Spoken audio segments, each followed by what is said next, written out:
Assalamualaikum warahmatullahi wabarakatuh. Shalom, Om Swastiastu, Namo Buddhaya, dan salam kebajikan. Tentunya selamat siang menuju sore buat Tribuners dimanapun Anda berada. Semoga Anda dalam keadaan sehat, berbahagia, serta masih semangat menjalankan aktivitasnya di hari ini. Tentu senang sekali rasanya saya, Fiorina Ciretno, dapat kembali berjumpa di hadapan Tribuners dalam program spesial kita siang hari ini, yaitu program Bincang Kota, edisi Jumat 7 Juli 2023. Tentu Tribun Timur akan senantiasa membagikan informasi aktual, informatif, menarik, serta perlu kita perbincangkan. Nah, pada kesempatan yang berbahagia ini, Vio sudah kehadiran satu narasumber yang luar biasa tentunya, dan juga merupakan perwakilan dari Badan Pendapatan Daerah Kota Makassar. Kita akan membahas satu tema, yaitu peningkatan pajak daerah setelah pandemi. Benarkah seperti demikian? Dan tentu kita akan membahas hal ini mengenai proses dan sebagainya bersama narasumber kita. Ada Bapak Andi Eldi Indramalka SSTP MM selaku Kepala Bidang Pajak Daerah Badan Pendapatan Daerah Kota Makassar. Untuk itu langsung saja kita sapa dan tentunya berkenalan terlebih dahulu bersama narasumber kita. Selamat siang, Pak. Selamat siang. Assalamualaikum warahmatullahi wabarakatuh. Waalaikumsalam warahmatullahi wabarakatuh. Gimana Pak kabar? Alhamdulillah. Alhamdulillah Iya, sehat ya Pak. sehat. Semangatnya masih semangat pagi ya. Semangat pagi. Event ini sudah mau weekend Pak besok hari. Iya, betul. Baik Pak, mungkin kita boleh mendengar Pak Eldi langsung menyapa Tribuners dulu Pak yang sedang menyaksikan kita, silakan. Halo, Assalamualaikum warahmatullahi wabarakatuh Tribuners. Dan selamat siang menjelang sore. Saya Andi Eldi Indramalka, Kepala Bidang Pajak Daerah Badan Pendapatan Daerah Kota Makassar. Pada siang hari ini, alhamdulillah kita akan tahu tentang bagaimana kondisi perpajakan di Badan Pendapatan Daerah Kota Makassar. Benar Pak, sebelum kita terlalu jauh Pak, Iya. tentunya membahas bagaimana sih sebenarnya fenomena atau kondisi pajak daerah di Kota Makassar Pak. Tentunya seperti yang Vio katakan, kita akan berkenalan terlebih dahulu bersama Pak Eldi. Tapi sebelum itu Pak, kalau boleh disampaikan kepada Tribuners, mungkin mereka juga sedikit penasaran Pak ya, kalau aktivitas atau kesibukan akhir-akhir Pak Eldi akhir-akhir ini seperti apa Pak?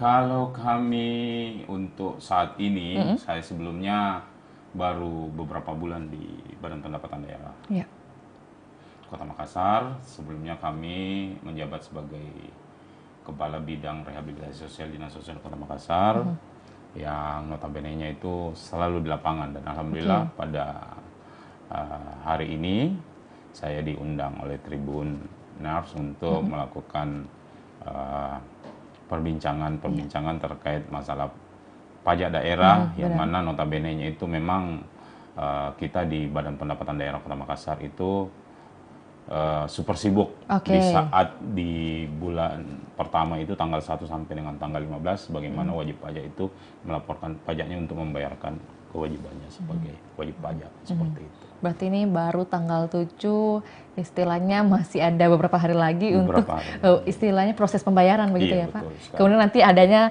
ketika lewat tanggal 15 ada yang ada denda pasti. Ada denda yang bagi mereka wajib pajak yang tidak tepat waktu ya Pak. Tidak tepat. Oke Pak.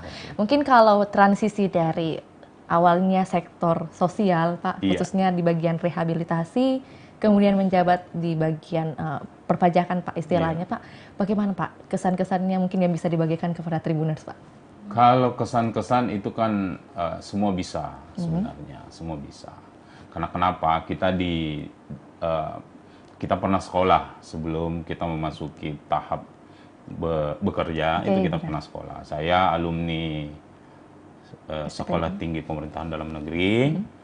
Semua yang diajarkan di STPDN kemarin itu bisa kita lakukan di pemerintahan itu sendiri.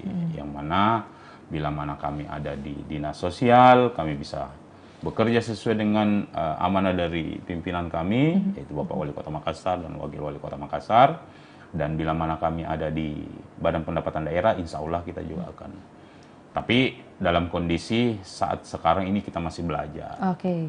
Belajar bagaimana mekanisme peraturan-peraturan yang ada di Badan Pendapatan Daerah Kota Makassar itu sendiri. Karena pasti ini sangat berbeda ya Pak. Betul satunya sekali. Bidang sosial, satunya istilahnya pendapatan daerah itu sendiri. Tapi Pak, kalau misalnya bekal yang dimiliki tentu kan dari basic pendidikannya STPDN ya Pak. Kemudian nantinya akan di tingkat kelurahan dulu Pak. Betul. Kalau Pak Eldi seperti itu juga? Saya pertama masuk di Kota Makassar itu di BKD. Oke. BKD setelah itu ditempatkan di kecamatan sebagai staf, lalu dibawa ke kelurahan sebagai kepala seksi, seklur, lurah. Lurah itu bisa sampai 9 tahun saya kemarin. Oh, oke. Setelah jadi lurah saya sekretaris camat. Setelah sekretaris camat saya di dinas sosial lalu ke Badan Pendapatan Daerah Kota Makassar. Dan dilantik pada tanggal 24 Januari Iya, 2023 ya Pak. Berarti terhitung baru 6 bulan lebih Pak. Iya, betul. Dan gimana Pak? Apakah sudah menemukan kesulitan? Kalau kesulitan, ya pasti. Kalau kesulitan itu pasti harus dipelajari. Kita bagaimana caranya membuat kesulitan itu menjadi mudah. Benar.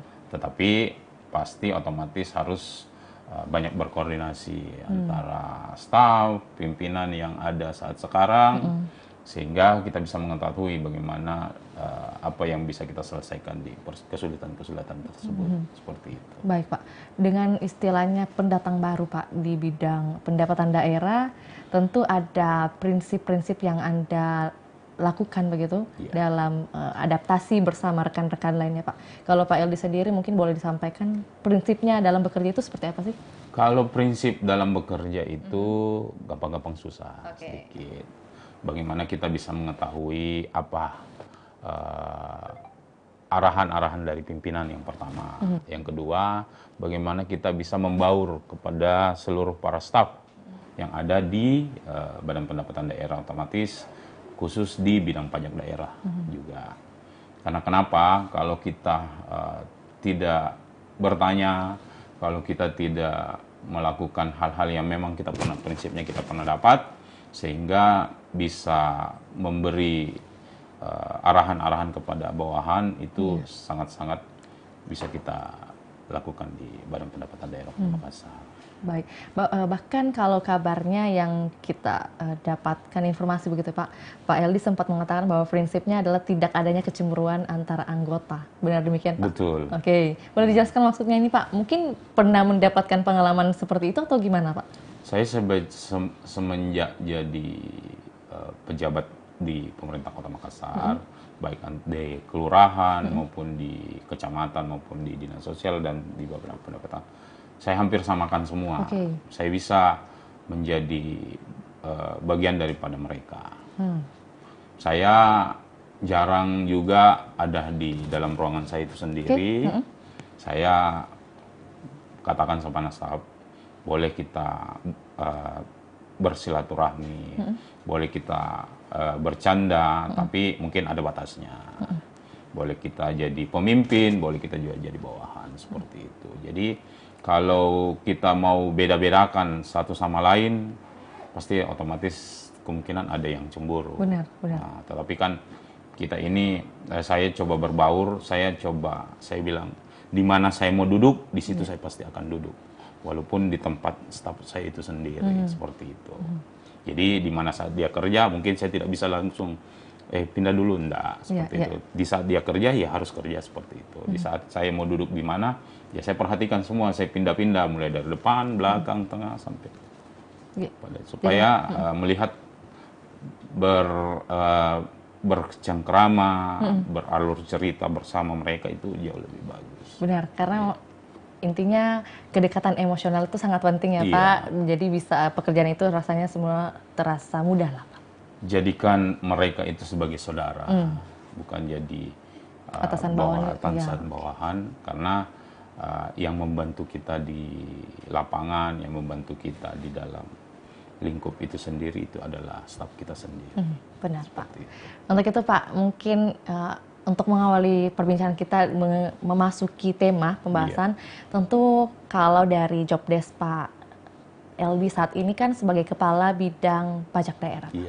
Biasanya kan kita awamnya mengetahui pajak daerah itu ada terbagi Pak ya. Pajak daerah 1, pajak daerah 2, dan mungkin hingga saat ini masih tetap seperti itu. Apakah ada perubahan Pak? Ada, betul. Untuk saat sekarang pajak daerah itu ada 2. Ada 4 bidang memang yang ada di Badan Pendapatan Daerah Kota Makassar. Bagian pendataan, bagian koordinasi, kebetulan Pak Reza kemarin juga sudah melakukan itu. Kalau di bidang satu yang dulunya bidang satu diubah menjadi kepala bidang pajak dan retribusi daerah, itu adalah Pak Hariman. Kalau saya di bidang 2 kemarin itu bidang pajak daerah saja yang membawahi. Kalau bidang 1 itu bidang pajak daerah dan retribusi, reklame, restoran, parkir, sarang burung walet, dan sebagainya. Kalau saya khusus di bidang pajak daerah itu membawahi hotel, hiburan, air tanah, dan pajak penerangan jalan, seperti itu.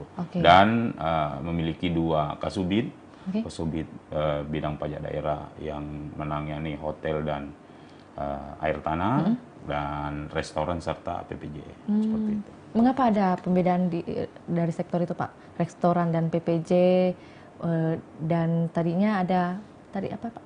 Air tanah dan hiburan ya? Hiburan. Iya. Itu ditentukan berdasarkan Perda atau gimana, Pak? Iya, kalau itu sudah bagian daripada pembentukan nomenklatur terbaru dari bagian organisasi, sehingga itu sudah dipisahkan memang. Jadi dari dulu memang 4 bidang, dari dulu 4 bidang. Itu dipisahkan karena memang pembagiannya itu banyak. Kalau satu pembagian itu pasti otomatis stafnya juga pasti akan lebih kompleks lagi ya pekerjaannya, Pak. Pak, mungkin kita bisa ulas satu-satu, Pak. Mungkin mohon izin, Pak. Tadi kan ada 4 bidang, istilahnya sub bidang ya, Pak. Tadi kita akan bahas terkait pajak air tanah, pajak hiburan, pajak penerangan jalan, dan juga pajak restoran ya, Pak. Pak. Kita mulai dari mana nih, Pak? Hiburan. Silakan, Pak. Hotel ya. Kalau berbicara tentang pajak hotel, hiburan, itu... Kalau berdasarkan apa pertanyaannya dulu? Secara general mungkin boleh dijelaskan sebenarnya pajak hiburan itu seperti apa sih, Pak? Meliputi apa saja? Kalau kita pajak hotel, yang kita ambil wajib pajaknya itu adalah termasuk bagian daripada pada saat transaksi untuk penginapan pertama. Kalau kita mau nginap di sebuah hotel, pasti otomatis kan kita akan dari itu pajaknya 10% dari itu kita tarik ke Badan Pendapatan Daerah Kota Makassar.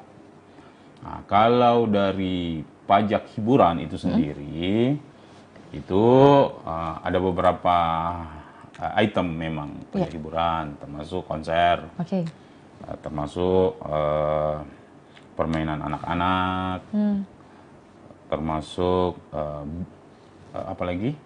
Kalau bar dan sebagainya, pertandingan mungkin juga ya, Pak? Pertandingan, olahraga seperti itu. Itu semua adalah bagian daripada pajak hiburan. Kita ambil itu kan kalau umpama pajak hiburan, ya pasti otomatis sesuai dengan ketentuan yang ada. Kalau di konser-konser musik itu biasa dari kita itu 15% dari harga tiketnya, seperti itu. Kalau di tempat-tempat karaoke pun itu juga seperti itu, 25% dari apalagi dari pembayaran seperti itu. Ada 15%, ada 25%. Ini ditentukan berdasarkan peraturan. Peraturan nomor berapa, Pak, kalau boleh tahu? Kalau peraturan daerah nomor 2 tahun 2019 kalau nggak salah, itu adalah bagian daripada pembentukan apalagi yang diberikan peraturan kepada wajib pajak hiburan seperti itu. Berarti untuk saat ini kalau pemberlakuannya dari 2000 kan ini berubah-berubah. Nanti tahun mungkin ini kalau kita sudah melaksanakan kegiatan lagi berikutnya, pasti ada perubahan lagi. Berarti yang terbaru mungkin kan kita ketahui di Kota Makassar sendiri, Pak, ada beberapa kali konser musik, konser mungkin bahkan istilahnya ada pensi, Pak, gitu. Kalau di sekolah-sekolah begitu, Pak, juga dikenakan atau gimana, Pak? Iya, tetap dikenakan karena setiap dia mengadakan penjualan tiket, pasti otomatis itu dikenakan. Mekanismenya untuk dikenakan, Pak, apakah maksudnya ada event-event tertentu mungkin ya, itu Iya, harus betul. dilaporkan ke pajak atau Iya, pajaknya yang harus mencari? harus dilaporkan ke kantor pajak. Oke. Karena kan sebelumnya dia melapor, dia otomatis ke apalagi ke Dinas Pariwisata dulu, Oke, benar. ke Kesbangpol dulu. Setelah itu baru melaporkan bahwa berapa tiket yang sudah laku, itu yang dia laporkan. Oke, berarti nanti datanya hingga hari sebelum event itu terselenggara, Pak? Iya, sebelum. Baik, baik. Kalau berbicara tentang ini, Pak, pajak bukan bangunan, air tanah, Air Pak. tanah. Itu mungkin lebih awam lagi, Pak, di telinga Tribuners. Itu seperti apa, Pak? Kalau pajak air tanah itu kan pajak yang kita kelola itu dari usaha-usaha yang mungkin industri-industri atau usaha-usaha yang memang menggunakan air tanah bukan PDAM. Yang mana kita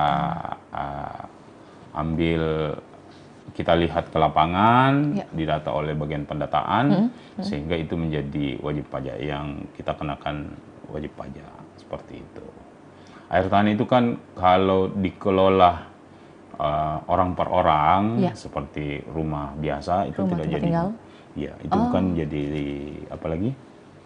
Bukan jadi subjek pajak. Tetapi kalau dari industri-industri, kalau kita lihat dari sama dengan perhitungan PDAM, kalau memang ada alatnya, itu pasti kita kenakan berdasarkan alat tersebut. Tapi kalau memang dia kubikasi, pasti kita kenakan dengan penetapan seperti itu. Berarti untuk saat ini, Pak, siapa saja yang menjadi subjek pajak untuk air tanah? Kalau air tanah, kalau umpama industri-industri seperti Kima, seperti umpama kantor-kantor, itu kita cuci mobil, laundry, itu kita semua kenakan seperti itu. Oke. Jadi ada beberapa hal, jadi kita sudah kerjasama juga dengan PDAM, sudah saling sharing. Kalau memang itu PDAM untuk meningkatkan sumber dayanya juga, menyampaikan ke kami bahwa bisa disosialisasikan untuk pajak air tanah beralih ke PDAM, seperti itu. Tetapi kan kalau dampaknya untuk nanti pajak air tanah ke depan, itu yang agak sulit kalau terlalu dipakai, akhirnya air tanah di bawah kesediaan itu semakin berkurang. Jadi solusinya gimana, Pak?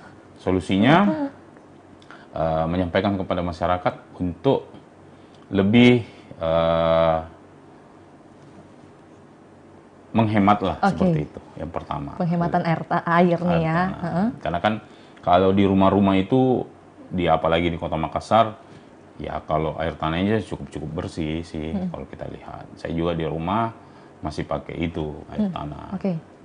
Tetapi kalau pada prinsipnya di industri-industri, tempat usaha, pasti otomatis kita kenakan biaya untuk pengambilan air tanah. Sehingga kalau memang dia sudah tidak butuhkan, dia mau beralih ke PDAM, itu bisa saja. Oh, berarti tidak ada larangan ya, Pak, istilahnya kalau untuk bertransisi tidak ada. PDAM. Tidak ada. Tapi ada juga tempat usaha, dia cuma cadangkan memang untuk air tanahnya, dia juga pakai PDAM. Jadi ada dua, apalagi meteran yang ada di sana. Berarti itu sah-sah saja, Pak? Sah-sah saja. Selama membayar pajak, ya? Iya. Baik, Pak. Kalau yang keempat ini ada pajak penerangan jalan. Ini kan itu seperti apa nih, Pak? Kalau pajak penerangan jalan itu kan yang diambil oleh PLN itu sendiri. Jadi PLN itu melaporkan pajaknya setiap sebulan sekali, bahwa ini setelah kami ambil di seluruh Kota Makassar.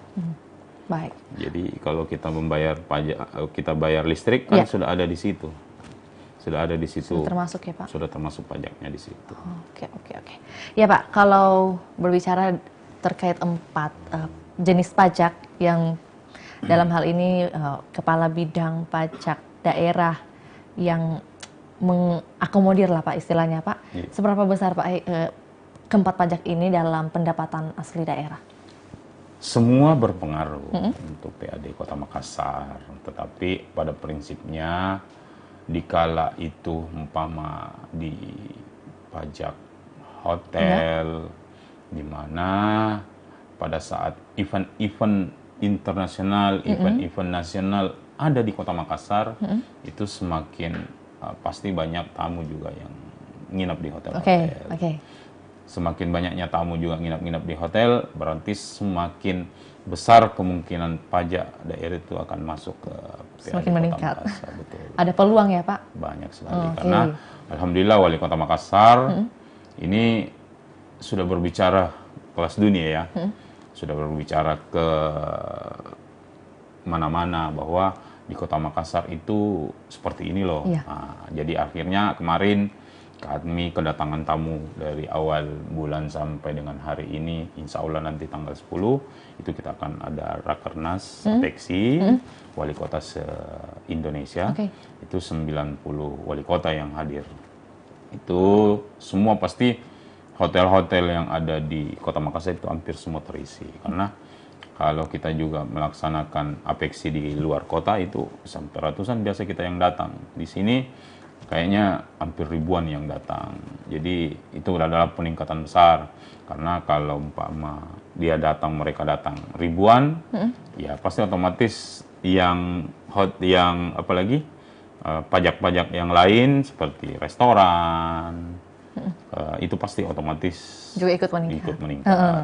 Seperti hiburan yang lain pasti ikut meningkat. Karena melihat dari sisi itu, satu dampak yang bisa sangat positif yang bisa dikembangkan, semua pasti akan kena.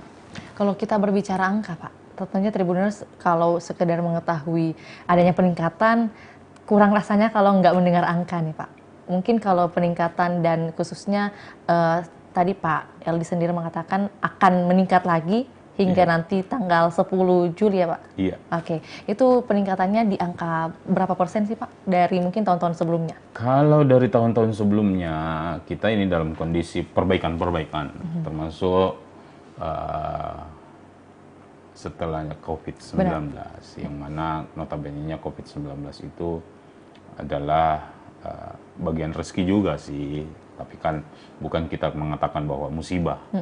Tetapi pada prinsipnya itu adalah sudah ditakdirkan. COVID-19 itu 2020, 2021 memang anjlok sekali memang. Pertumbuhan ekonomi itu sangat-sangat jatuhnya. Alhamdulillah di 2022 dan setelah dibukanya kembali arahan dari Bapak Presiden bahwa COVID-19 sudah tidak ada lagi, itu alhamdulillah sudah semakin meningkat. Kalau kita di tahun 2002 kemarin, itu kita target di 1,3 triliun. Insya Allah di tahun ini kita akan punya target juga 1,9 triliun, tapi akan kita sudah paparkan keseluruhan itu insya Allah sampai ke 2 triliun masa jabatan Bapak Wali Kota Makassar, seperti itu. Jadi target kita untuk tahun 2023 khusus pajak daerah itu sangat-sangat signifikan. Seperti hotel itu di angka 160 miliar, itu baru realisasi sekitaran 35%. Seperti itu. Berarti yang lainnya mendukung juga Pak? Ya, dari tadi hotel, restoran pastinya akan ikut meningkat, hiburan dan sebagainya pasti akan ikut. Pak. Kemudian kalau Pak Eldi sendiri mungkin punya ide atau gagasan bersama tim untuk bagaimana sih cara mengoptimalkan pendapatan daerah, khususnya pajak daerah nih Pak? Kalau kita mau mengoptimalkan pajak daerah, kita lihat dulu ke bawah, kita lihat dulu ke lapangan. Apa susah-susahnya wajib pajak tersebut, apa kendala yang memang kita lihat dari sisi ini. Kan kita juga pasang alat nih di masing-masing apalagi masing-masing wajib pajak. Seperti kalau pajak hotel, kita punya alat juga di situ. Bisa kita punya pihak ketiga, kita bisa lihat transaksi yang dilakukan sehingga monitoring itu bisa setiap hari dilakukan. Tetapi pada prinsipnya dalam judul kita ini adalah masa pandemi.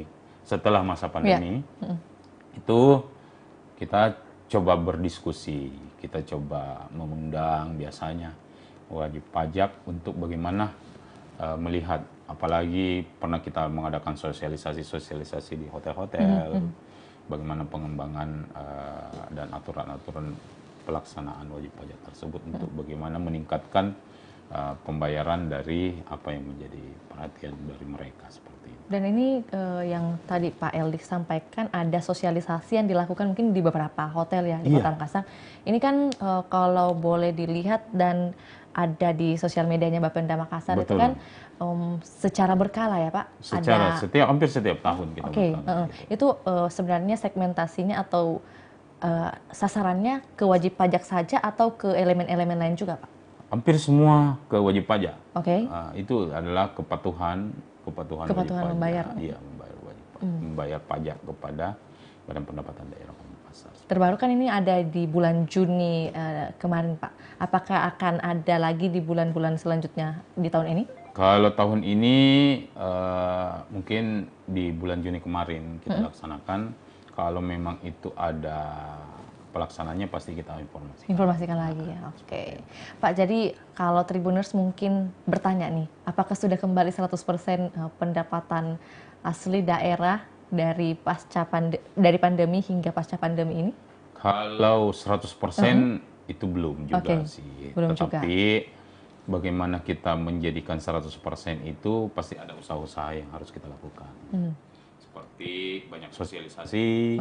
Kita ini sudah sekarang semakin ke bawah, ke tahap paling bawah, ke kelurahan-kelurahan. Terkait dengan pembayaran pajak bumi dan bangunan yang hampir sudah jatuh tempo di Agustus. Kalaupun itu nanti ada perpanjangan di September. Jadi kita kembali normal seperti semula, tetapi pada prinsipnya masih banyak juga tempat-tempat yang wajib pajaknya itu sudah tutup.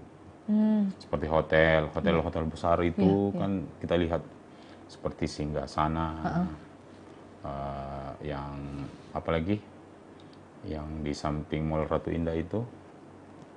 Oh iya, ada Pak. Hotel. Apalagi itu? Ya pokoknya ada lah, pas samping Mall Ratu Indah itu juga sudah tutup. Itu kan banyak sekali. Artinya bagaimana memotivasi keseluruhan itu melalui sosialisasi. Kita juga kalau mau dikatakan 100%, insya Allah juga bisa kita apa yang menjadi pendapatan kita, apa menjadi target, itu kita usahakan semaksimal mungkin dari Badan Pendapatan Daerah. Tetapi itu juga kalau kita mau dapatkan itu ya semua dukungan dari masyarakat. Benar. Kembali kepada dukungan dari masyarakat, kembali kepada dukungan kepada seluruh wajib-wajib pajak untuk sedianya bisa tepat waktu untuk melakukan pembayarannya. Kalau Pak Raisa kemarin katakan tepat waktu dan tepat jumlah, Pak. Iya, betul. Ya, Pak, kalau misalnya berbicara tentang sosialisasi yang mungkin sudah dilakukan beberapa kali, Pak, ini muaranya memang kepada wajib pajak yang harus membayar pajak atau mungkin ada tujuan lainnya, Pak? Sosialisasi ya pada prinsipnya memang kita dari Badan Pendapatan Daerah Kota Makassar ya pasti otomatis harusnya ke wajib pajak. Termasuk kan kalau umpama di masyarakat itu ya kalau pada prinsipnya kepada pajak bumi dan bangunan. Kalau ke masyarakat kan rata-rata masyarakat itu kan setiap tahunnya harus membayarkan pajaknya, pajak bumi dan bangunannya, PBB. Jadi kita juga di sini ikut bagian daripada itu, ikut juga mensosialisasikan itu. Bagaimana untuk tidak jatuh tempo di bulan 8, itu adalah bagian daripada ketentuan seperti itu. Oke.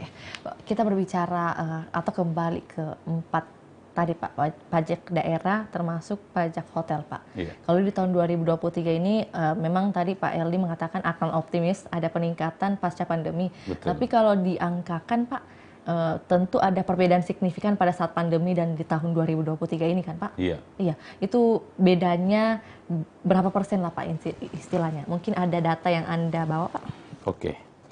Kalau kita di 2020 dari pas pandemi ya Pak, 2020. pas pandemi itu pajak hotel itu di 72 miliar. Oke. Kalau di 2021 itu pajak hotel itu di posisi lagi turun 70 miliar. Kalau di 2022 itu pajak hotel di 120 miliar. Oke. Mulai naik ya Pak. Ya. Kalau di 2023 ini target kita 160 miliar. 160 miliar. Iya, 160 Untuk miliar. per bulan? Per tahunnya. Oh, per tahunnya. Oke. Berarti ada peningkatan kalau diakumulasikan berapa persen ya Pak? Kalau diakumulasikan untuk saat sekarang ini masih di 35 sampai 40%. Oh, 40%. Oke. Dan targetnya di akhir tahun mencapai 1,9. Diusahakan. Oke. Kalau di akhir tahun untuk keseluruhan itu kita di 1,9. 1,9. Lain-lainnya Pak, di hiburan mungkin boleh disampaikan berapa persen, di angka berapa maksudnya? Kalau untuk saat 2023 ini pajak hiburan itu 105 miliar. 105. Iya, 105 miliar.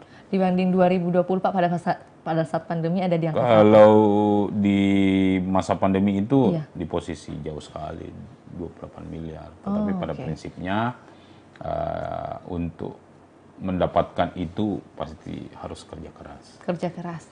Untuk itu Pak, kita ingin mendengar langsung dari Pak Eldi ajakan buat para wajib pajak nih Pak, ikut membantu membayar pajak tepat waktu, tepat jumlah, dan juga ikut menaikkan istilahnya pendapatan daerah Pak. Silakan Pak Eldi. Oke. Terima kasih atas kesempatannya. Untuk kali ini kami mengajak seluruh wajib pajak keseluruhan ada yang di Kota Makassar untuk membayar pajaknya tepat waktu, tepat jumlah, yang mana disesuaikan mulai dari tanggal 1 sampai dengan tanggal 15 sehingga kita tidak didenda 2%. Setelah itu kami menghimbau kepada seluruh wajib pajak kiranya memang betul melaporkan pajaknya sesuai dengan ketentuan, sesuai dengan apa yang didapatkan oleh pengunjung, sehingga itu bisa membangun kota tercinta kita, Kota Makassar, di 2023-2024 seperti itu. Dan tentunya dengan adanya ajakan seperti ini Pak, kita juga bisa bersama-sama melihat ya nantinya di tahun-tahun berikutnya. Betul. Ada wajah-wajah baru dari penampakan di Kota Makassar Pak, mungkin dari dari hiburan atau pariwisata dan sebagainya itu akan meningkat pastinya Pak. Betul. Oke, Pak, terakhir Pak, mungkin ini agak sedikit di luar sih Pak, tapi mungkin bisa dibantu jawab oleh Pak Eldi terkait pajak parkir Pak. Ini sebenarnya kewenangan dari bidang mana sih Pak? Kalau pajak parkir itu ada di bidang pajak daerah dan retribusi. Itu kita kan ini kita sekarang ada di Kota Makassar, ada PD Parkir juga. Iya, benar. PD Parkir Makassar Raya. Kita kondisi saat sekarang di Badan Pendapatan Daerah itu kita memungut pajak parkir yang ada di rata-rata di mal-mal, hotel-hotel yang memang pada prinsipnya sudah menggunakan alat. Kalau yang di luar sana kita masih tetap koordinasi dengan PD Parkir. Apakah mungkin ada pelimpahan nantinya Pak dari pajak parkir ke PD Parkir? Kalau itu saya mungkin kalau pelimpahan mungkin tetap pada prinsipnya kita yang mengelola dari Badan Pendapatan Daerah Kota Makassar.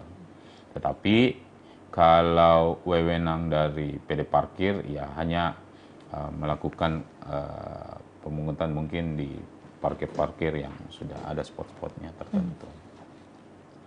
Kalau kita di Badan Pendapatan Daerah mungkin nanti ada dinas lain yang akan mengembangkan itu, tetapi itu baru awal wacana ini. Iya, baru wacana ya Pak. Ya, ini adalah pertanyaan-pertanyaan yang berseliweran sebenarnya Pak. Kemudian ada kesempatan bersama Pak Eldi mungkin bisa saya tanyakan, walaupun mungkin sedikit keluar jalur ya Pak. Iya. Siapa? Tapi itu tidak masalah bagi kami.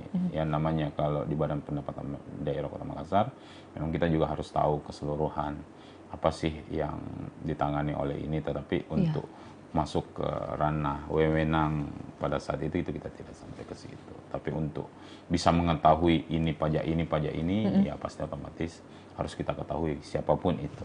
Benar Pak, untuk itu lengkap sudah rasanya Pak ya. Kita bisa menginfokan kepada Tribuners terkait sebenarnya ada perbedaan tadi di pajak. Mungkin sebelumnya ada pajak daerah 1, pajak daerah 2, dan hal ini mungkin sudah dengan nomenklatur baru itu sudah dirubah jadi bidang pajak daerah dan retribusi. Kalau saya bidang pajak daerah. Pajak daerah. Baik Pak. Terima kasih Pak Eldi atas waktunya sudah mau berbagi kepada Tribuners, dan tentunya ini bisa bermanfaat dan diketahui oleh banyak orang Pak. Tentu sehat dan sukses selalu Pak Eldi. Terima kasih. Salam sama-sama juga buat para staf di Bapenda. Siap. Terima kasih juga kepada Tribuners yang hingga saat ini masih setia menyaksikan program Bincang Kota. Dan jangan lupa untuk menyaksikan program dari Tribun Timur lainnya. Untuk itu saya Firna Jeretno mewakili Pak Eldi dan juga tim pamit undur diri. Assalamualaikum warahmatullahi wabarakatuh. Sampai jumpa. Assalamualaikum.